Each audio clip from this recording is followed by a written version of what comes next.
Hey, what's up YouTube? Today I'm going to be spraying water-based poly. All my trim and doors are stained, so now I'm in the finishing stage. I'm going to build a makeshift drying rack quick, and then I'm going to clean this all up, get all the dust vacuumed. But I just thought this might help somebody. I bought 10-inch timber locks, 1/4 inch. What I'm going to do is lay out my 2x4s, put one every 6 inches. My casing and baseboard is all 3 1/4. So I'll be able to stack 2 boards per screw. That's why I bought 10 inchers. I'm going to pre-drill them all and then lag them into a stud on this wall behind me. Once I get some of those sprayed and hung up on the drying rack, then I'll probably prop up some doors and start clearing doors. All my doors are stained. You can see I got them tied up against the wall so they're not gonna bow, but you can kind of see I'm working with limited space. So I'm gonna do a quick time lapse of kind of this setup, show you kind of how this workflow will work. Anyways, I hope this helps. Thanks for watching. Please go to Meyer Construction, hit like, hit subscribe, and keep hammering.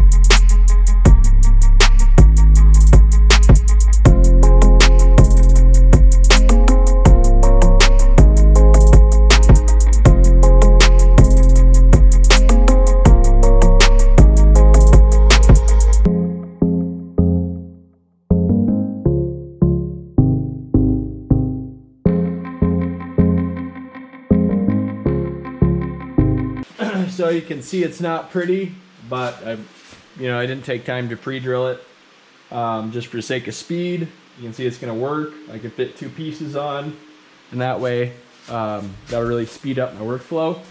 So you can see putting this quick little drying rack together is definitely worth the time. It's allowing me to get everything kind of set up before I stack it. Once I'm done with this casing, I'm going to transfer it back to my sawhorses and then start up the baseboard.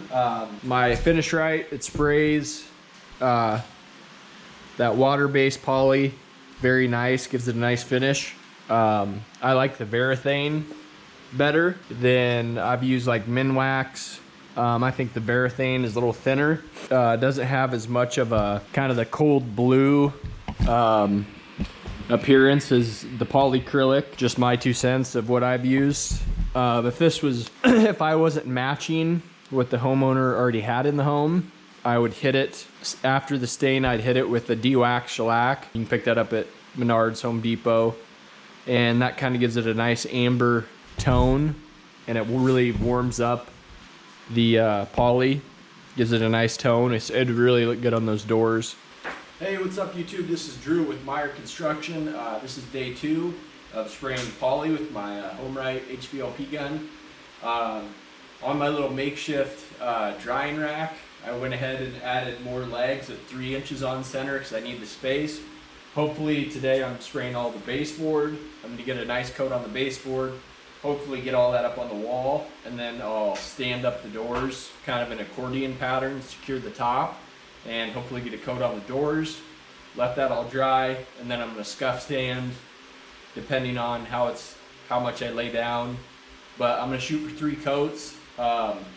When you're using water-based products, dealing with grain rays is kind of the contention, always the sticking point. This is rough cut lumber, so some of these boards are really going to swell, and I've debated if I should lay on enough coats where I bury those fibers, or if I should hit 1 light coat and just try to keep my sandpaper fresh so I can really cut those down. So I'm going to kind of play around with it, see what works best. All 1x4 rough cut pine and knotty pine doors. So far it's looking great. The homeowners really wanted kind of a rustic look. The doors look awesome. I'm hoping this trim turns out. I'll kind of show you what results I have with 1 coat. So this is the pine. This will actually be the door casing, but you can see a lot of detail, grain, knots, looks pretty good. It's dried hard. There's a wood burner in this garage, so we're keeping it roughly about 60 degrees. The grain raise isn't terrible. You can kind of see though, maybe a little bit of fuzz. So on the casing, I'll probably scuff sand that this afternoon, hit it with the third coat, and then that'll be ready to roll. So here I got this all tacked off, and this is my first run. And the way I'm doing this is I'm spraying the edges, and then I flip it over, spray the underside edge, and then I lay them out, being real careful not to touch them, spray in the face.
So you can see now I got them set on 3-inch centers coming down, and that still gives me plenty of space.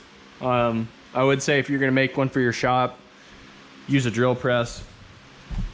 If you're gonna, like if I, in hindsight, to make it perfect so you could break it down and take it up, and as you can see some of those legs are off.